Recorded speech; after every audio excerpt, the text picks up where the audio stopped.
Hello guys, my name है छवि जैन, मैं counsellor. Friends, आज हम बात करते हैं कोटा पर।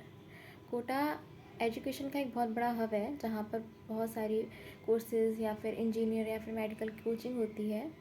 और अभी हाल ही में देखा गया है कि वहाँ इस साल लगभग 24 बच्चों ने सुसाइड किया, जिनके पीछे कारण है कि उन पर पढ़ाई का बहुत ज़्यादा दबाव है, उनको एग्ज़ाम निकालने में दिक्कत हो रही है, वो बार बार उनकी बैक आ रही है, या फिर अन्य भी कोई कारण है जिसकी वजह से उनको ये सुसाइड जैसा कदम उठाना पड़ रहा है। तो अभी बहुत सारे ऐसे यूट्यूबर हैं जो इस बारे में बात कर रहे हैं और ये जानने की कोशिश कर रहे हैं कि ऐसा बेसिकली क्या रीज़न रहा जिसकी वजह से उन बच्चों को अपनी जान देनी पड़ी। तो हम जहाँ तक बात करते हैं उनके वहाँ के कॉलेज प्रशासन की या फिर कोचिंग फैकल्टी की, तो वो क्लासिफिकेशन के साथ बच्चों को पढ़ाते हैं।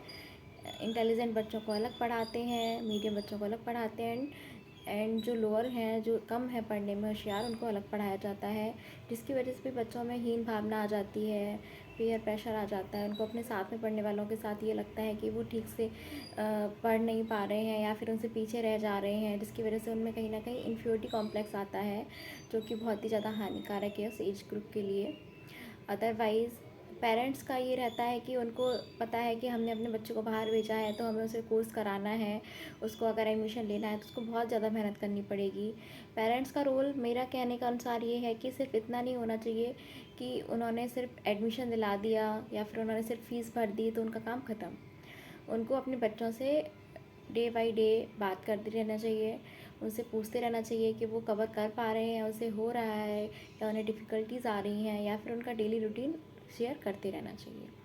अदरवाइज़ कॉलेज का ये है कि कॉलेज को अपने इंस्टीट्यूट में काउंसलर्स को एक्टिव रखना चाहिए कि वो पर डे एवरी क्लास में जाके बच्चों को एनालिसिस करें कि वो बच्चे कितना ग्रो कर रहे हैं। कोई भी बच्चा अगर सैड या डिप्रेशन फील करता है तो उसको वहाँ जाके उसकी काउंसलिंग की करानी चाहिए। और भी बहुत सारे फैक्टर्स हैं जहाँ पे किसी का ध्यान नहीं जाता। सेम ग्रुप में पढ़ने वाले बच्चों को बहुत सारे रीज़न्स की वजह से कई बार डिप्रेशन हो जाता है। ज़रूरी नहीं है ये पढ़ाई का रीज़न हो, अदर भी कोई बात का रीज़न हो सकता है। तो ये पता लगाने के लिए वहाँ के टीचर्स को और काउंसलर्स को और कॉलेज फैकल्टी को पूरी तरह से ध्यान देने की ज़रूरत है।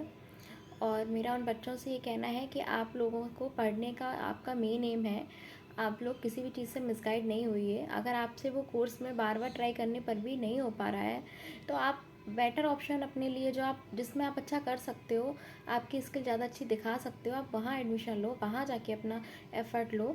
ज़रूरी नहीं है कि सारे लोग को डॉक्टर्स ही बनना है, सारे लोग को इंजीनियर ही बनना है, बाकी भी बहुत सारी फील्ड है जहाँ पर हम जाने के बारे में सोचते भी नहीं। तो हमें ज़रूरी है इन चीज़ों पर ध्यान दें। और बच्चे अगर कभी भी दुखी होके कुछ भी ऐसा गलत फील कर रहे हैं कि उनको लाइफ लोनली लग रही है, दुखी हो रहे हैं, तो वो अपने किसी नियर बाई से या फिर अपने किसी डियर वन से बात करें, अपनी बात को शेयर करें, और सुसाइड या कूदने जैसा कोई भी कदम ना उठाएं, क्योंकि ये बहुत ही हार्मफुल है। इसके बाद आपकी लाइफ में आपके परिवार वालों को कितना सफ़र करना पड़ेगा, और भी आपके रीज़न्स होंगे जिनकी वजह से क्या क्या ब्लेमिंग हो। तो ये कोई परमानेंट सोल्यूशन नहीं है। बाकी वहाँ पर कॉलेज प्रशासन की तरफ से या फिर गवर्नमेंट की तरफ से पंखों के रूल दिए गए हैं कि वहाँ पर स्प्रिंग लगी होनी चाहिए फेंस में, और सारे बालकनी में नेट लगी रहनी चाहिए। अभी 2 महीने के लिए वहाँ की यूनिट टेस्ट भी ऑफ कर दिए गए हैं।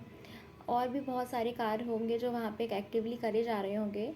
तो हम सभी अगर थोड़ा थोड़ा ध्यान दें तो इस बड़ी बात से या फिर इस विकट समस्या से हम निकल सकते हैं। अन्यथा ऐसे ही हमारे बच्चे अपनी जान देते रहेंगे। तो प्लीज़ इस पे काम कीजिए। ओके।